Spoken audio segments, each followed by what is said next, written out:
왜 이렇게 썰렁해요 오늘따라 그죠? 세법이라서 이렇게 썰렁해요? 아, 2주간 열심히 공부들 하셨나요? 오늘 배우셔야 될 것은 뭐냐 하면은 범위가 좀 넓습니다. 등록면허세 2문제 나왔던 거 하고 재산세 3문제 나오는 거 하고 해서 재산세까지 지방세를 끝낼까 합니다. 여러분이 갖고 있는 교재 몇 쪽이 되느냐 그러면은 171쪽 등록면허세 여기 들어갈 차례죠? 등록면허세 171쪽에 나와 있는 걸 먼저 보도록 하죠. 요것은 2017년에 2문제가 나왔습니다만은 요번 연도에는 1문제 정도를 예상을 합니다. 항상 등록면허세는 1문제, 2문제, 1문제, 2문제 이런 식으로 나오기 때문에 17년에 2문제, 18년에는 1문제 정도를 예상을 하고요. 그럼 1문제는 어떻게 된 거냐? 그건 지난 시간에 배웠던 조세 총론에 대해서 지지난 시간에 배웠던 거기서 1문제가 추가되지 않겠느냐. 그러니까 다 했던 거에서 나온다는 얘기죠. 그럼 등록면허세도 똑같은 식으로 공부합니다. 7개 토막으로 나누어서 해보도록 하죠.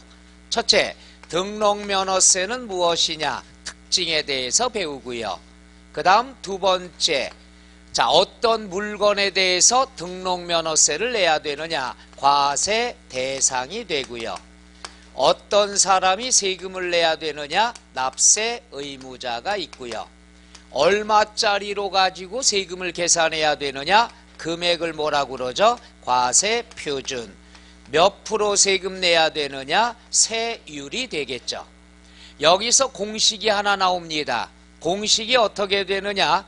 과세 표준 곱하기 세율은 뭐가 나오죠? 산출세액이 나온다. 그럼 이렇게 산출한 세금을 안 내는 방법은 없겠느냐? 안 내는 것들을 뭐라고 얘기하죠? 비과세. 그럼 이렇게 산출한 세금을 어떤 방법으로 징수해야 되느냐? 징수 방법이 되겠죠. 따라서 요 7가지 토막으로 나눠서 공부하는데 모든 조세가 여기에 맞추면 끝나게 됩니다. 자, 그럼 먼저 특징부터 들어가도록 하죠. 준비됐나요? 자, 그럼 특징에 대해서 들어가기 전에 먼저 여기다 하나 설명해 드릴게요. 등록면허세가 뭐냐 하면은 과거에는 취득세 따로 등록세 따로 징수를 했죠. 그래서 취득세 내고 그 다음 등기할 때 등록세 내고 따로 하다 보니까 취득세는 신고 납부하는데 등기를 안 하고 전매하는 경우가 많이 생기죠. 그래서 등록세를 많이 징수를 못했습니다. 그래서 등록세를 개정을 했죠.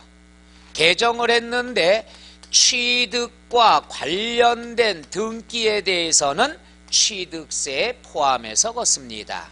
어디에 포함해서 걷어요? 취득세. 그러니까 취득세는 세율을 따져볼 때 순수한 취득세율만 있는 게 아니라 등기 등록에 관한 것도 포함이 됐었죠. 기억나나요? 그래, 취득세 배울 때 취득세 세율이 몇 프로라고 하려고 그랬죠? 또 시작이에요. 이제 첫 시간은 항상 그래요, 그죠? 2주 만에 만나는 동호회 모임이니까 첫 시간에는 여러분들이 기억을 안 해. 공부를 안 하니까. 그리고 이제 3시간, 4시간 지나고 집에 갈 때 되면 표정이 밝아요. 오늘 와서 뭔가 얻어가는 것 같거든. 그로부터 2주일 뒤에 또다시 하고. 이런 얘기 좀 안 했으면 좋겠어요, 그죠? 다른 거 공부하기도 힘든데, 그죠? 세법 책이나 이렇게 건드리기나 했어요? 건들지, 어디 숨어 있는지도 모르죠? 그럼 취득과 관련된 건 아예 취득세 할 때 같이 걷자 이거예요. 그래서 취득세 세율은 4%로 보란 얘기죠.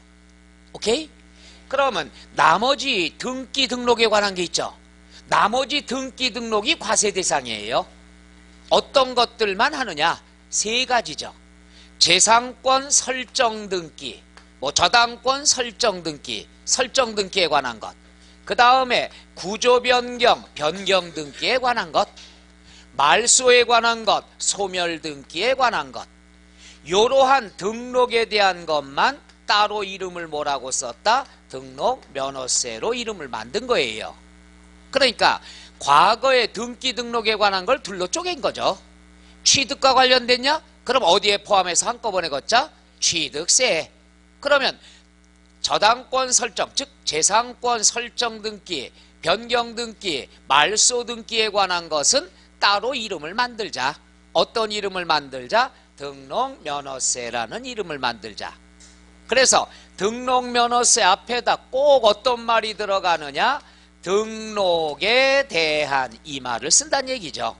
취득에 대한 노후, 그건 취득세 들어갔고 등록에 대한 면허세만 따로 하자. 그래서 이름을 등록에 대한 등록면허세 이렇게 쓴 거죠. 요게 없었으면은 취득에 대한 것도 포함돼야 되겠죠. 근데 취득에 대한 건 취득세로 갔으니까 여기에는 취득과 관련된 것은 어떻게 된다? 제외가 된다는 얘기죠. 그래서 첫 번째 알아둬야 될 것은 뭐냐 하면은 취득과 관련된 등기 등록에 관한 것은 어떻게 한다? 제외한다. 왜? 어디에 들어갔으니까? 취득세에 들어갔으니까. 그런데 시험에는 요게 틀리게 나오죠. 뭐라고 나올까요? 등록면허, 어이구 벌써 문제가 나왔어요? 그 세법은 항상 둘 중에 하나예요. 제외하는 걸 포함한다. 이렇게 나오죠. 여러분이 이제 문제 출제자 자격까지 다 올라갔어요. 근데 본인이 출제하고도 본인이 틀려. 공부 안 했으니까. 출제는 지금 잘하잖아요. 세법은 항상 뭐예요? 우리 한 바퀴 넘어갔지만은 다 둘 중에 하나예요. 제외한다. 그런데 이 중에서 한 가지가 있어요. 뭐만 있느냐 그러면 광어권, 어권에 관한 취득은 포함이 된다는 것. 바로 요거죠. 그러니까 등록면허세는 취득과 관련한 등록은 제외가 되지만 딱 하나, 광어가 뭐죠? 광어권, 어권에 관한 취득은 어떻게 한다? 포함을 시킨다. 그러니까 얘가 포함, 얘가 제외 이런 식으로 출제가 됩니다. 이게 첫 번째 성격이 되겠죠. 자, 요것이 171쪽을 보세요. 171쪽에 의 나와 있죠. 괄호 1번 나와 있죠. 괄호 1번이 특징 전부가 되는 거죠. 그 안에는 뭐냐? 납세 의무자도 들어가 있고 과세 대상도 있고 다 들어가 있어요. 한번 읽어볼게요. 1번 등록에 대한 등록면허세는 왜 앞에 등록에 대한 요 말이 들어갔나 이해갑니까? 취득에 대한 건 어떻게 한다? 제외가 되니까. 등록에 대한 등록면허세는 재산권과 그 밖의 권리의 동그라미 설정, 동그라미 변경, 동그라미 소멸 세 가지가 과세 대상이란 얘기죠. 자, 소멸에 관한 사항을 공부에 등록하는 경우에 그 다음에 납세 의무자 나왔죠. 어떤 사람이 세금을 냅니까? 등록을 하는 자. 그럼 언제까지 해야 됩니까? 밑줄. 등록을 하기 전까지. 그 다음 마지막 줄에 신고하고 납부하는 보통세인 뭐가 된다? 지방세가 된다. 그게 바로 여기 있는 등록면허세 성격, 정체를 다 밝혀낸 거예요. 좀 이따 하나씩 또 할 겁니다. 그 다음 괄호 2번. 등록이란 또 나와 있죠. 권리의 설정, 변경, 소멸에 관한 사항을 등록하는 걸 말한다. 다만 밑줄. 취득세가 과세되는 취득을 원인으로 이루어지는 등기 등록은 동그라미 어떻게 한다? 제외한다. 그런데 다음에 어느 하나에 해당되는 건 어떻게 한다? 포함한다. 동그라미 4개까지 있지만 동그라미 1번만 공부하면 되죠. 뭐만? 광어권, 어권, 취득에 따른 등록은 어떻게 한다? 포함을 한다. 요 요약 이해가겠나요? 등록면허세에서는 취득을 원인으로 한 등록은 제외하되 광어권, 어권, 취득에 관한 건 어떻게 한다? 포함한다. 요게 시험에 나올 땐 요 지문 그대로 나옵니다. 이해가요? 첫 번째. 그 다음 뒤로 넘어가서 특징 박스 나와 있죠. 다 배웠던 내용이니까 복습해 볼까요? 여기 보죠. 등록면허세는 지방세입니다. 지방세인데 누가 걷느냐? 여기부터 따져보죠. 광주광역시 서구입니다. 취득세는 광역시에서 걷지만 우리가 등록면허세는 어디에서 걷죠? 서구청에서 걷죠. 그래서 뭐라고 그러죠? 구세다 이렇게 얘기하죠. 그런데 도농복합지역이 있죠. 경기도, 강원도, 충청도 도농복합지역에서는 도청에서 걷습니다. 그래서 요걸 도세면서 뭐가 된다? 구세. 요걸 세련된 말로 해보죠. 도구세. 발음 잘해야 돼요. 개세가 아닙니다. 도구세. 이게 아재 개그인데 안 되네요. 그러니까 좀 더 이해를 쉽게 하라고 도구세, 개세는 아니다. 이렇게 공부하시란 얘기죠. 또 시험 보러 가서 개세가 뭐였지 또 고민하는 데죠. 그 다음 지방세는요. 오늘 배우는 것까지 취득세, 등록면허세, 재산세는 지방세죠. 지방세는 항상 물건에 대한 세금이다. 뭐가 되죠? 물세라고 얘기하죠. 그 다음에 등록면허세는 형식주의 과세가 됩니다. 세법은 99%가 사실주의입니다만은 등록면허세만큼은 무슨 주의다? 형식주의다. 어떤 사람이 사기를 치더라도 요건만 갖추면은 등기를 해주겠다는 얘기예요. 그래서 항상 요게 신문, TV에 나오면은 토지 사기범들이 많이 쓰는 거죠. 이건 뭐예요? 서류를 위조해서 제출만 해도 요건만 갖추면은 등기해 주겠다는 얘기죠. 이게 형식주의입니다. 여러분도 할 수 있어요. 자네도 할 수 있어요. 자네도. 머리 많이 길렀네. 참 잘생기지 않았어요? 이 친구는 이번에 붙을 것 같죠? 붙으면 어디로 가야 돼요? 무조건 회사에 취업해야 되죠. 여기서 얼씬거리면 큰일 나요. 어르신들이 해야 되니까. 이것도 뭔 말인지 얘가 아직 안 가시나 봐. 이렇게 젊은 친구들은 다 회사로 보내야 돼요. 여러분 여기 있으면 안 되는 거예요. 그래서 이 친구도 서울로 보내고 어디 부산으로 보내고 그죠? 대낮에 여기 얼씬 못하게 어르신들만 여기서 할 수 있게끔. 이 친구는 잘 될 것 같아요. 내가 그래서 이 친구 합격하면 내가 팁을 하나 주려고. 돈 벌 수 있는 팁. 예? 여러분은 여기를 지켜야 된다니까. 여기 서구를 지켜야 된다니까요. 자, 이 친구가 지금 부모님 집에서 살지? 그럼 조만간 부모님 등기권리증을 빼내가지고 예를 들어서 위조를 해가지고 등기를 한번 신청을 해봐. 그러면 요건만 갖추면 이 친구 이름으로 명의가 이전이 될 수가 있습니다. 이런 걸 형식주의. 진짜 그러라는 게 아니야. 예를 들어서 형식주의라는 게 바로 그겁니다. 형식상의 요건만 갖추면 다 해주겠다는 얘기예요. 그리고 이 등기라는 것은 뭐냐 하면은 수수료 성격입니다. 수수료 성격이기 때문에 공짜 제도가 없습니다. 지난 시간에 취득세 공짜 제도가 있었죠. 면세점. 취득가액이 50만 원까지는 취득세 낼 필요 있다 없다? 없다. 공짜 제도죠. 그런데 이 등록면허세는 수수료 성격이기 때문에 공짜가 없어요. 공짜가 없어요. 최소한 과세표준 곱하기 세율에서 5,000원이 나왔다. 5,000원이 나왔어도 최소한 얼마를 징수한다? 6,000원 징수. 요거 미리 공부합니다. 이따가 설명할 거예요. 해서 수수료 성격이니까 산출세액이 6,000원이 안 돼도 얼마를 기본으로 걷는다? 6,000원 징수한다. 꼭 알아둬야 됩니다. 얼마? 6,000원. 공짜가 없다는 얘기죠. 그 다음 마무리. 세율이라는 건 세법에서 두 가지 세율을 배우는데 이 중에서 등록면허세는 차등 비례 세율을 적용합니다. 무슨 세율? 차등 비례 세율이라는 것은 과세표준 크기와 관계없이 일정한 세율이라고 그랬죠. 이건 세율이 고정이 돼 있으니까 외워야 된다고 그랬죠. 먼저 외울까요? No. 지난 시간에 취득세 세율 몇 프로라고 그랬죠? 몇 프로? 왜 자신 있게 얘기를 못해? 4%라고.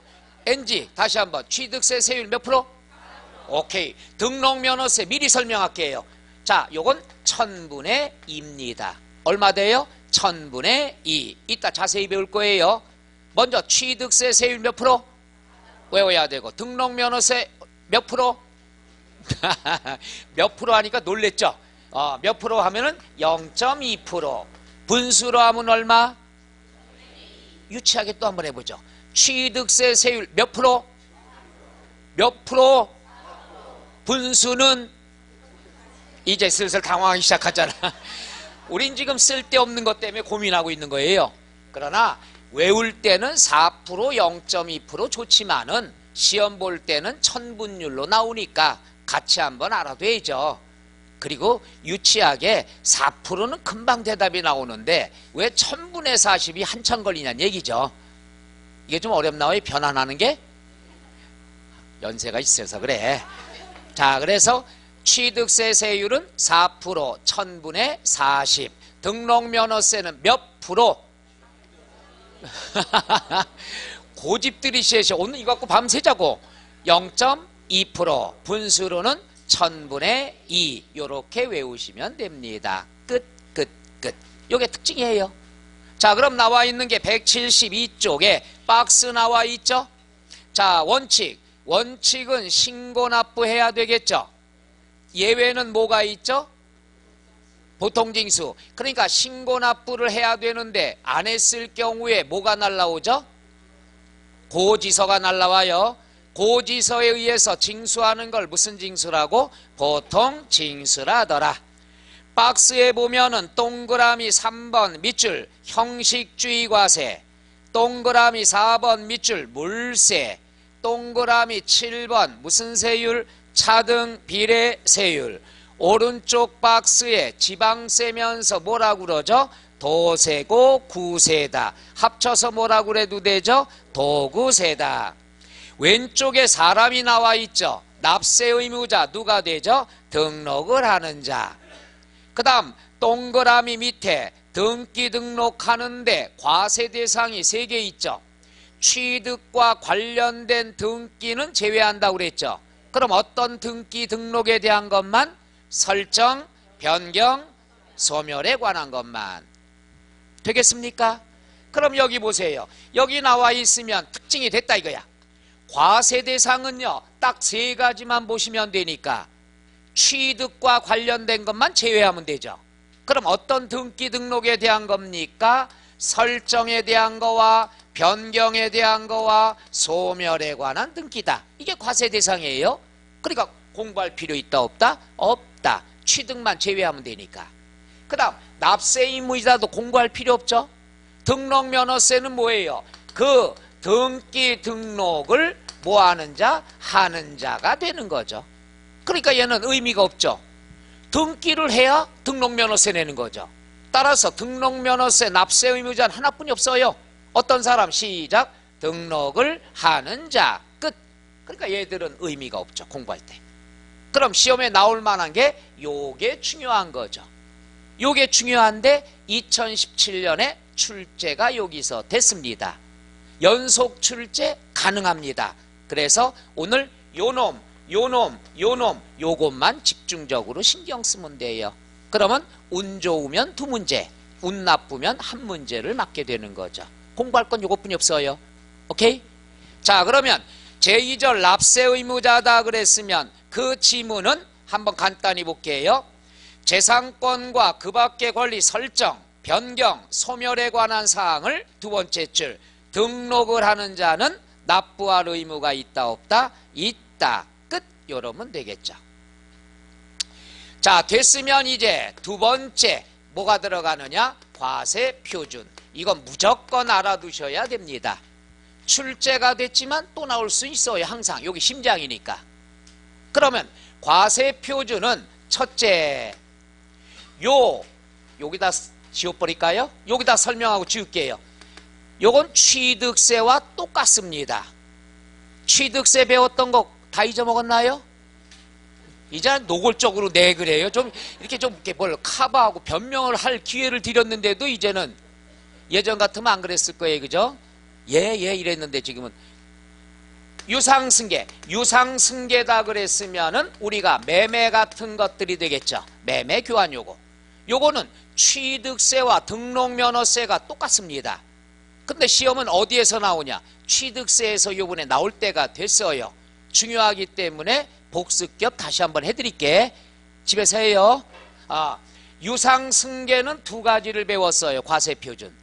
과세표준은 국, 수, 공, 판, 장, 법률에 의한 것.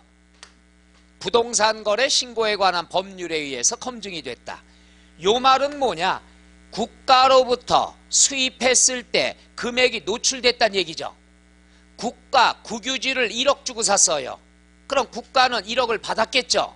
내가 얼마 주고 샀나 국가가 알아요, 몰라요? 아니까 그 금액이 과세표준이란 얘기죠. 따라서 요거는 뭐가 과세표준이 되느냐? 사실상의 취득가액이 됩니다. 무조건 알아야 돼요. 근데 요거 이외의 거다. 요거 이외의 것은 개인 간의 거래란 얘기죠. 요거는 장은 장부 법인에게서 사오면은 요놈이 되지만 개인 간이다 그랬으면 뭐가 되죠? 신고가액이 되죠. 근데 신고 안 했어요.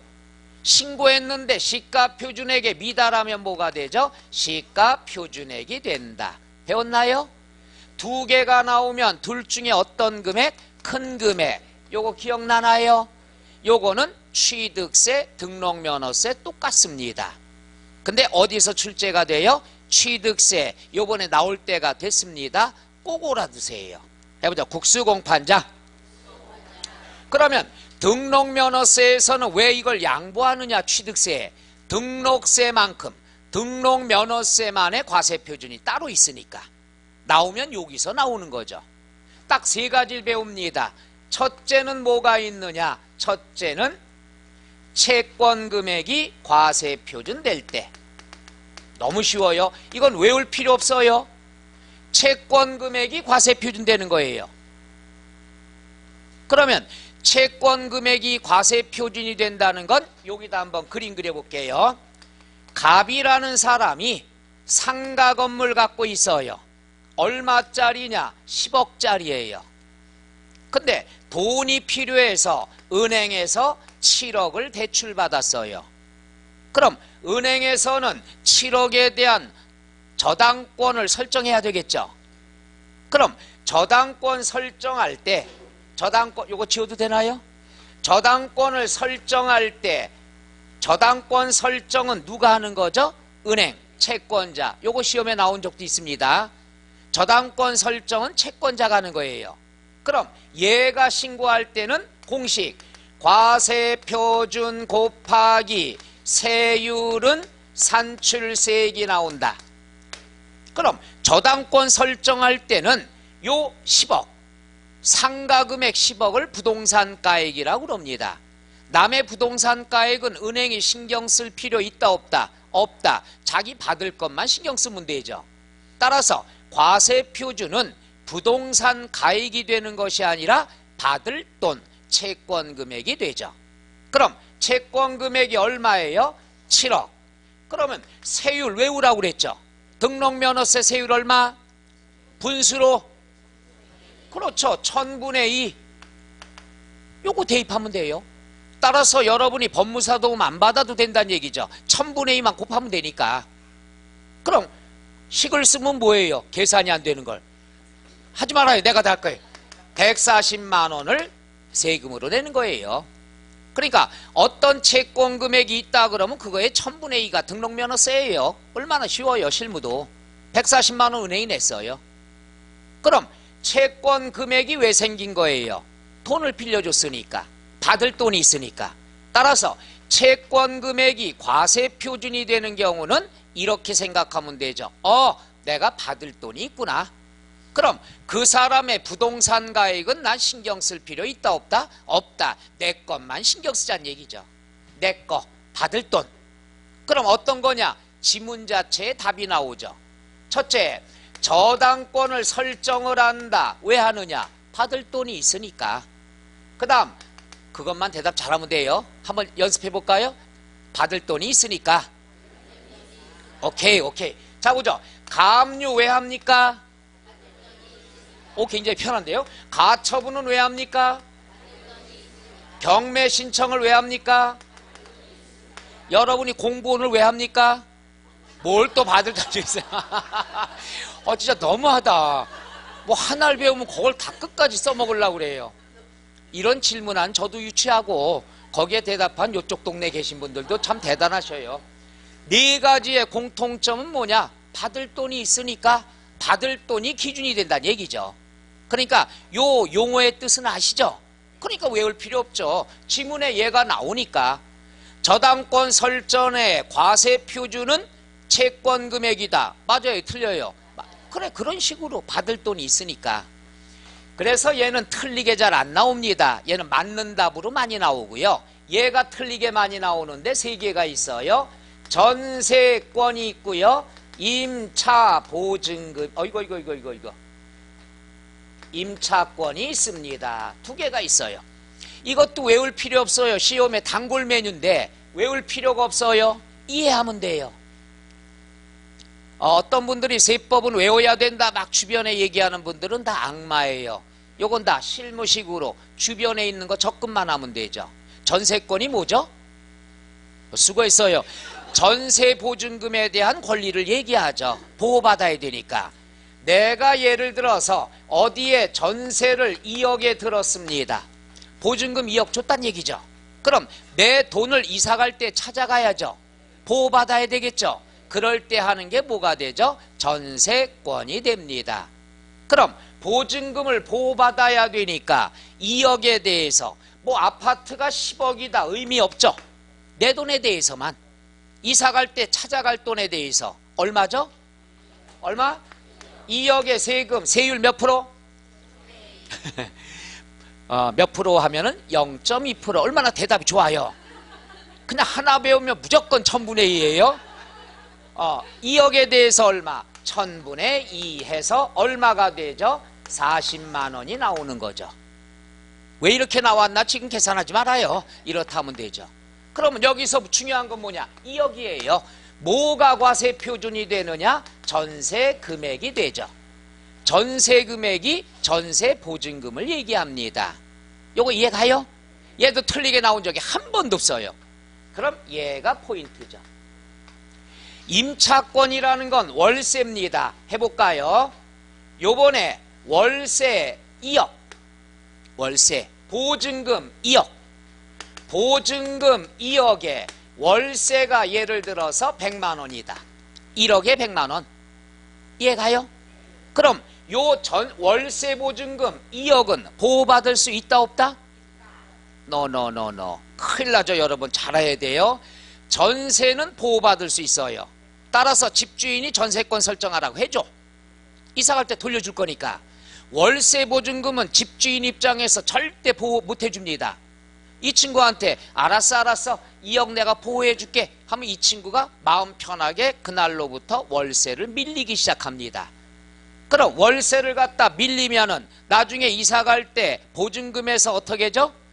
뭘 까요? 까는 공제하고 준다고 그러지 대놓고 까다 그러면 지금 여러분들이 다 나한테 잠깐 동안에 놀랬어요. 내가 싸워야 되나? 내 얼굴 다 보면서 까자 이러는 거예요. 이 형님은 좀 공제한다. 얼마나 좋아요. 그래요? 합시다. 까자로 하죠 그냥. 그러면 월세가 밀리면 보증금에서 까야 되겠죠. 그럼 이걸 보호해 준다고 집사람이 집주인이 그래봐요. 알았어 우리끼리인데 월세 보증금 2억 내가 보증해 줄게. 나중에 이사 갈 때 줄게. 그럼 이 친구는 그냥 허구한 날 월세를 밀리죠. 어차피 이거 보호받았으니까. 그럼 말도 안 된다는 얘기죠. 따라서 전세 보증금은 보호받을 수 있지만 월세 보증금은 보호받지 못합니다. 이럴 때는 요 월세 금액으로 세금 계산을 합니다. 요거는 내야 되는 거니까. 따라서 우리가 월세 보증금을 뭐라고 그런다? 임차 보증금이라고 그래요. 이걸 하는 것이 아니라 월세. 해보죠. 월세 그러니까 칸이 너무 넓어요. 좀 수준이 유치해요. 그렇죠. 월 임대차 금액이다. 아주 짜증나요. 그냥 월세 이러면 얼마나 좋아요. 그렇잖아요. 그렇지만 그걸 세련된 말로 뭐라고 그러죠? 월 임대차 금액. 그래서 월세, 임차권은 월세다. 월세는 보증금하고 월세가 있는데 두 개 있죠. 그럼 둘 중에 하나 아니에요. 정답은 뭐가 된다? 월, 임대차, 금액. 그럼 시험에 뭘로 나올까요? 그렇죠. 이번 시험 2017년 시험 이거예요. 요 놈인데 요 놈이 나왔어. 틀린 걸 찾아라에. 이해 가요? 그러니까 얼마나 쉽게 나왔어요 이번에. 어렵나? 항상 둘 중에 하나고 나올 게 뻔하잖아요. 두 개가 있는 거 둘 중에 하나. 그래서 틀린 걸 찾아라 하는 문제에 임차권이 임차보증금이라고 나온 적이 있습니다. 그래서 이게 답이 되죠. 바로 몇 달 전에 17년 시험에. 이번 시험에 연달아 얘는 안 나오겠죠. 그 다음 뭐가 있느냐? 지역권. 지역권이다 그랬으면 다른 과목에서 배웠죠. 뭐와 뭐가 있어요? 왜 다른 과목은 이렇게 대답을 잘해? 내 과목은 안 하고. 요역지와 승역지가 있죠. 요역지가 뭐죠? 그 세법하고 똑같구나. 됐어요, 됐어. 내 땅. 내 땅은 요역지. 승낙받아 써야 되는 남의 땅은 승역지. 이렇게 나오죠. 그러면 우리가 보호받으려면 남의 땅에 관한 건 내가 신경 쓸 필요 있다 없다? 없다. 내 땅에 대한 것. 내 땅에 대한 거니까 뭐가 되죠? 요역지의 가액이 되죠. 그럼 시험엔 얘가 뭘로 나올까요? 그래, 이제 문제 그렇게 나오는 거예요. 요번엔 얘가 나왔지만 이번 시험엔 얘가 승역지로 나올 수도 있다는 얘기죠.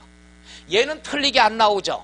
전세금액 하나뿐이 없는데 이걸 잔세금액 이렇게 낼 수는 없잖아요. 그러니까 항상 출제되는 거 둘 중에 하나라는 얘기. 그래서 요걸 작년에도 그렇게 강조했어요. 웃어가면서. 그때 시험에 딱 나오니까 가슴 막 뛰는 거죠. 그리고 틀려요. 문제가 심각하다는 얘기죠. 시험 보러 가서 이게 안 보인다 이거죠. 그래서 이해하란 얘기예요. 월세 보증금 보호받지 못하는 이유를 그렇게 알면 되죠. 끝. 그 다음에 마지막 있습니다. 건수 해보죠. 건수. 자, 다른 것은 1억, 2억, 3억 금액이 되는데 얘는 금액이 아니라 횟수가 되는 거예요. 건당, 건수 몇 건을 했느냐. 그럼 건수라고 하는 것은 외우지 말아요. 얘는 뭐냐? 추가 등기다. 이렇게 공부하면 답이 딱 나옵니다. 해보죠. 추가 등기. 과거에 했었는데 요번에 다시 또 그 물건에 대해서 하는 거. 추가 등기. 우리가 배웠잖아요. 요거 보죠. 갑이라는 사람이 은행한테서 얼마 빌려왔죠? 7억 빌려왔죠. 그럼 은행은 7억 곱하기 해서 저당권 설정했죠. 그래서 저당권 설정은 채권자가 하는 거다. 그런 다음 약속한 날짜에 갑이 무사히 갚았습니다. 무사히 갚았으면 저당권 설정된 걸 풀어야 되겠죠. 없애야 되겠죠. 그건 누가 해야 되죠? 말소에 관한 건 누가 하죠? 그렇죠. 채무자가 하는 거죠. 채무자 또는 소유자가 하는 거예요. 지우는 거는. 그럼 얘가 갑이 해야 되죠. 그럼 갑은 또 7억에 대해서 1000분의 2 똑같이 내면 하나의 물건에 대해서 세금을 몇 번 내는 거죠? 2번. 억울하다는 얘기죠. 따라서 옛날에 했던 것을 지우는 추가 등기를 할 때는 건수로 계산하고 건당 얼마가 되느냐? 6,000원이 된다는 것. 얼마 된다? 6,000원. 한 건당 6,000원이에요. 그럼 저당권 설정 7억 요거 하나만 없애는 등기 말소 등기하면 이렇게 계산하지 말고 몇 건을 했습니까? 한 건. 한 건당 얼마죠? 6,000원. 6,000원만 내면 된다는 얘기죠. 이게 추가 등기예요. 우리가 추가 등기는 어떤 게 있나? 지금 했죠? 말소 등기. 옛날에 설정 등기 했던 걸 요번에 지우는 등기구나. 옛날에 했던 걸 지우는구나. 추가 등기 개념이죠. 오케이? 그 다음 또 뭐가 있느냐? 상가 건물이 있는데 상가였었는데 고시원으로 구조를 변경했어요. 변경 등기해야죠. 요 상가 건물은 옛날에 사올 때 등기했어요 안 했어요?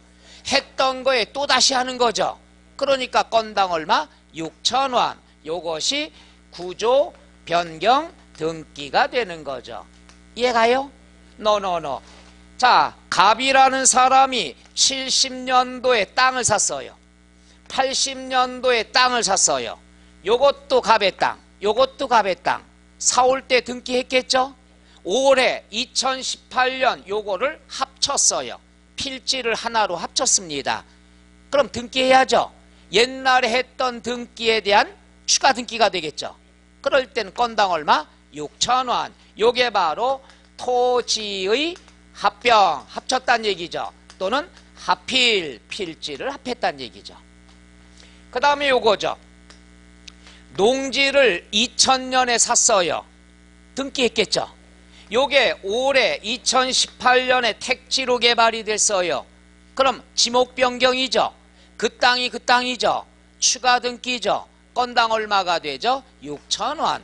요게 바로 뭐가 되느냐? 지목 변경 등기가 되겠죠. 네 가지 이해가요? 그러니까 네 가지. 구조 변경했다.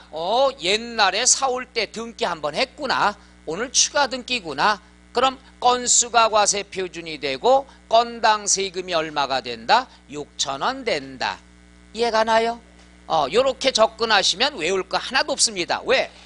요게 답이 되기 위해서는 그 지문들이 주어져야 되니까.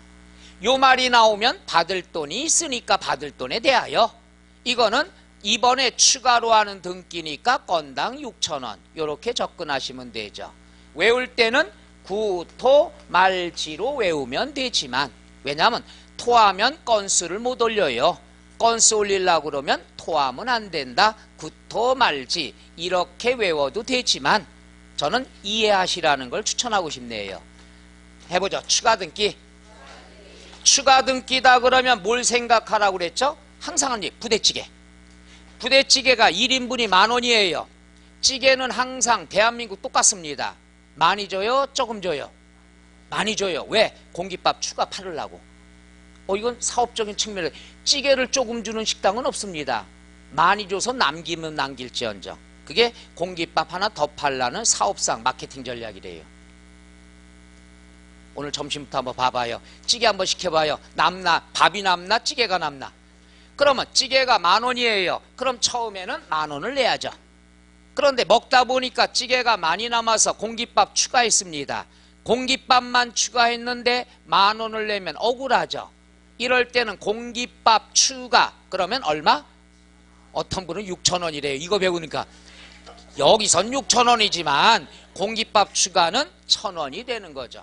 처음엔 기본이 10,000원이죠. 그 다음에 공깃밥 추가하면 얼마? 1,000원만 추가하듯이 세법도 똑같습니다. 처음에는 다 내요. 두 번째 할 때만 건당 얼마만? 6,000원만 추가하면 된다는 것. 끝. 요 놈 때문에 아까 국수공판장을 어디에 양보했다? 취득세에 양보한 거예요. 등록면허세는 항상 요게 심장이죠. 항상 여기에 대해서 알아두셔야 된다는 것. 나왔지만 요번엔 얘가 나왔으니까 다음엔 얘가 틀리게 나올 수도 있고 얘가 나올 수도 있으니까 꼭 공부하시란 얘기죠. 오케이? 이건 뭐 밑줄 안 쳐드려도 되나요? 웬일이 돼? 등록면허세 그럼 밑줄 치지 말고 할까요? 또 그거는 또 싫대요. 자, 그래서 빨리 한 번씩 해볼까요? 172쪽에 보면은 1번 원칙 뭐가 있죠? 신고가액. 173쪽에 예외 뭐가 있죠? 시가 표준액. 3번 특례 뭐가 있죠? 사실상 취득가액. 사실상 취득가액은 괄호 1번에 6개가 있죠. 1번에 국가, 2번에 수입, 3번에 공매, 4번에 판결문, 5번에 법인장부, 6번 법률 나오죠. 국수공판장 법률은 항상 과세표준이 뭐가 된다고 그랬죠? 사실상의 취득가액. 요번에 나올 확률 높습니다. 어디에서? 취득세에서. 뒤로 넘어가서 174쪽에 2번 밑줄 채권금액. 채권금액이 과세표준되는 건 1번 나와 있죠. 몇 개?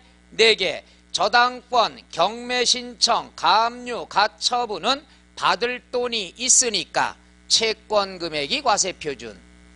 되나요? 3번 기타. 기타는 지역권 동그라미 뭐가 되죠? 요역지 가액이라는 것. 뭘로 나올 수 있다고 그랬죠? 오케이. 전세권은 전세 금액이고 임차권은 임차 보증금이 아니라 뭐가 된다고 그랬죠? 월 임대차 금액. 그거 굉장히 난이도 높은 건데 이번에 나왔으니까. 그 다음 말소 등기, 지목 변경 등기 등 이랬죠. 건당. 요건 몇 개가 있다고 그랬죠? 4개가 있다고 그랬습니다. 오케이? 요게 과세 표준에 관한 것. 구토 말지. 됐으면은 이제 세율에 대해서 공부합니다. 여기 보세요. 먼저 요거 알면 되죠. 표준세율. 표준세율은 지방세에서 쓰는 세율의 명칭이라고 그랬죠. 얘는 의미 없어요. 뭐가 중요한 거냐? 요거죠. 표준세율은 취득세, 등록면허세, 이따 재산세도 또 나옵니다. 요건 가감 조정할 수 있어요. 지방자치단체장은 표준세율의 100분의 50 범위 내에서 가감 조정할 수 있다 없다? 있다. 요게 2017년 등록면허세 지문에 나왔어요. 시험 문제가 뭐가 나왔냐? 과세표준세율에서 독립된 문제 한 문제 나왔고 나머지 한 문제는 나머지 거에서 지문 하나씩을 집합을 시켰어요. 이걸 종합문제라고 그래요. 그러니까 등록면허세 전체에서 문제가 하나 나온 거죠. 그 중에 지문 하나가 요거 나왔어요. 얘는요 1회부터 시작해서 시험에 자주 나오는데 틀리게 나온 적이 한 번도 없어요. 항상 지문이 똑같아. 어떻게? 지방자치단체장은 표준세율의 100분의 50 범위에서 가감할 수 있다. 끝. 맞냐 틀리냐 이렇게 나오는 거죠. 이해가요? 그러니까 얘도 이번 시험에 나올 확률이 없다는 얘기죠.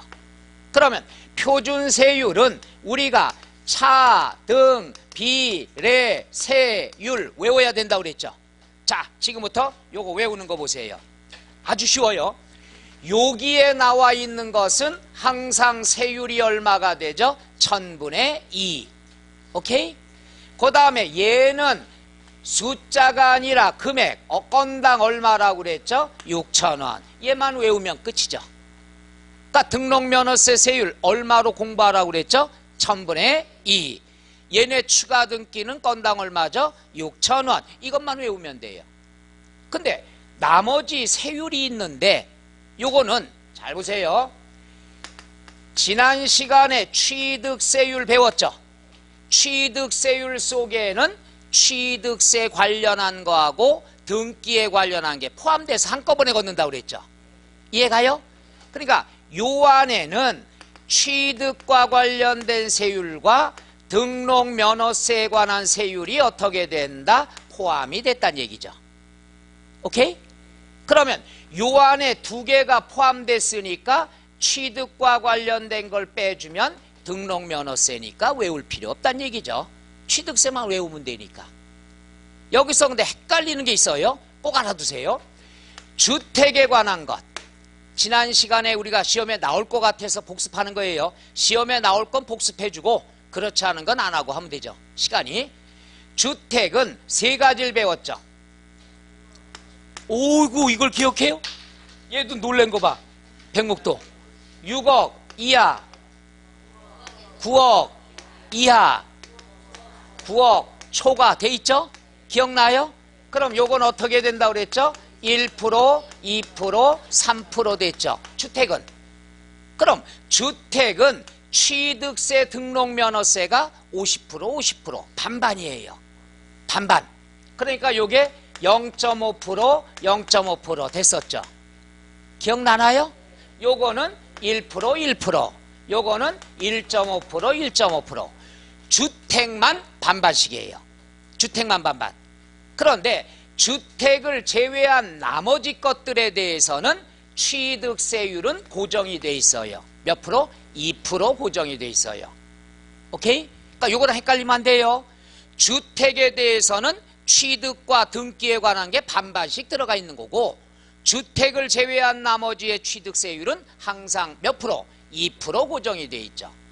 그럼 이제 들어가 볼게요. 이런 거 배웠죠. 예를 들어서 유상승계. 유상승계다. 농지면 몇 프로죠? 3%. 농지가 아니면 여기서 2% 빼면 등록면허세 몇 프로? 2%란 얘기죠. 1000분의 40에서 1000분의 20을 빼면 1000분의 20이란 얘기죠. 이해가요? 노노노. 상속. 상속이면 농지를 상속받으면 얼마죠?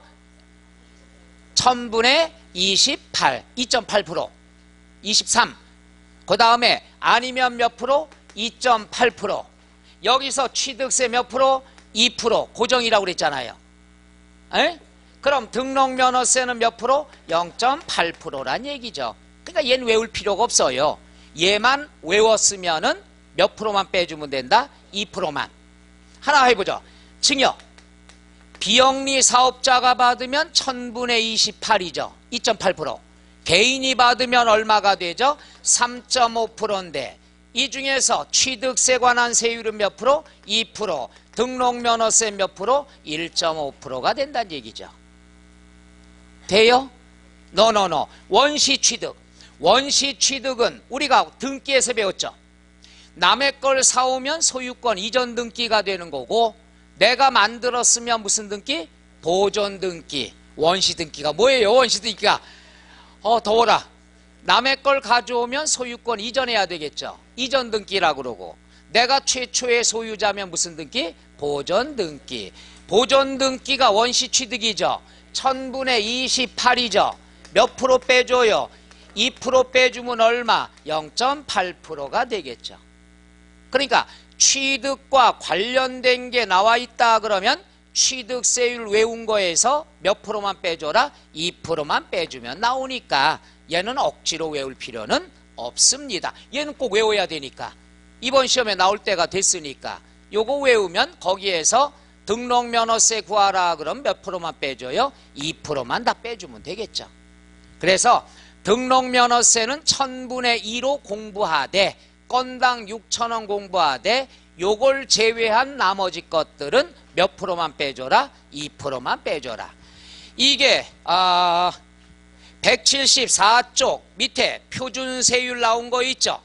거기에 두 번째 줄 또한부터가 바로 요번 시험에 나왔던 지문입니다. 따라서 이번 공부할 때는 안 해도 되겠죠.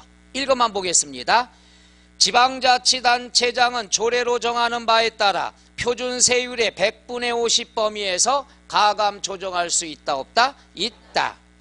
오른쪽 박스 나왔죠. 박스에 소유권 보존등기, 그게 바로 원시취득이죠. 보존등기는 1000분의 얼마예요? 28에서 얼마 빼줬어요? 1000분의 20을 빼주고 나니까 얼마 남죠? 1000분의 8. 그 다음 소유권 이전 등기는 유상. 유상이면 4%, 1000분의 40이죠. 여기서 얼마를 뺐어요? 1000분의 20 빼면 1000분의 20이 남는다는 얘기죠. 그 다음에 증여는 1000분의 35죠. 여기서 얼마 빼줘요? 1000분의 20 빼니까 얼마 남죠? 1000분의 15. 이해가요? 그러니까 취득세 꼭 외우라고 강조하는 의미로 내가 설명드리는 거예요. 상속은 1000분의 28이었죠.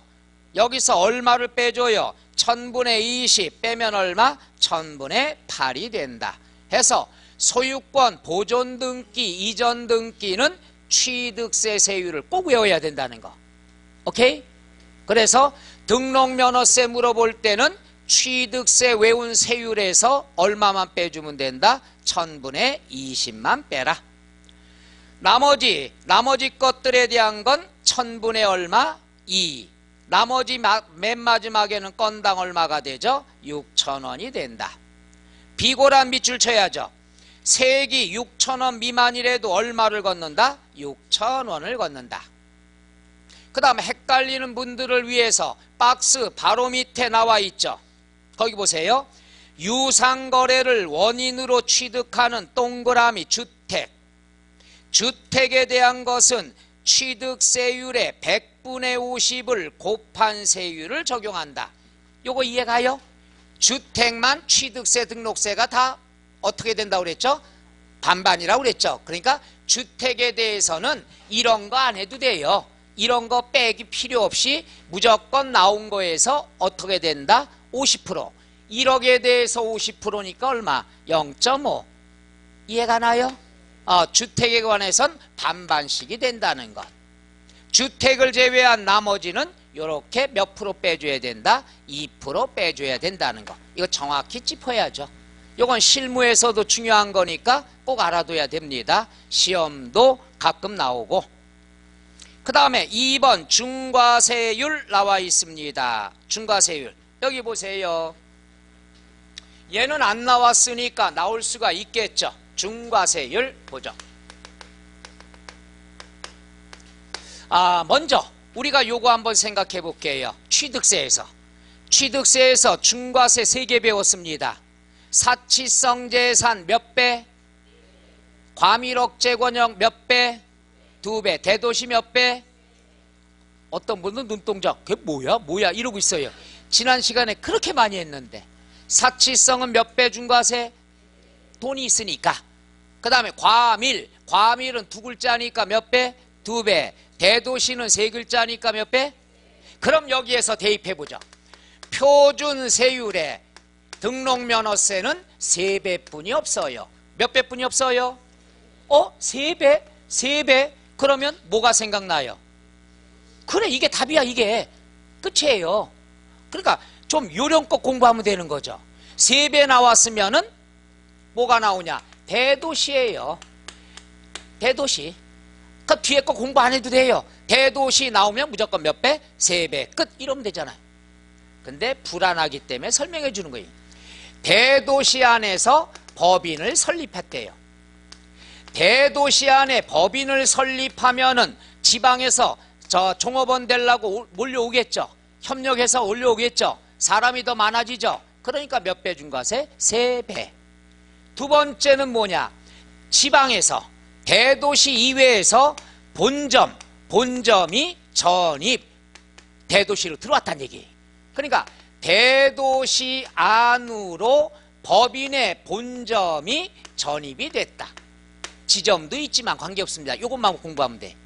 그러니까 대도시면 3배인데 정확히 얘기하면 대도시 안에 회사를 설립했다.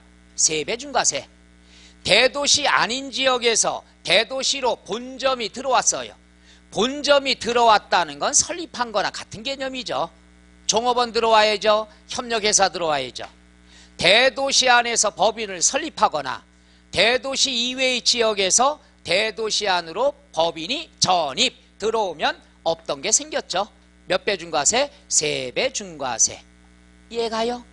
3배 하면 무조건 뭘 생각하면 돼?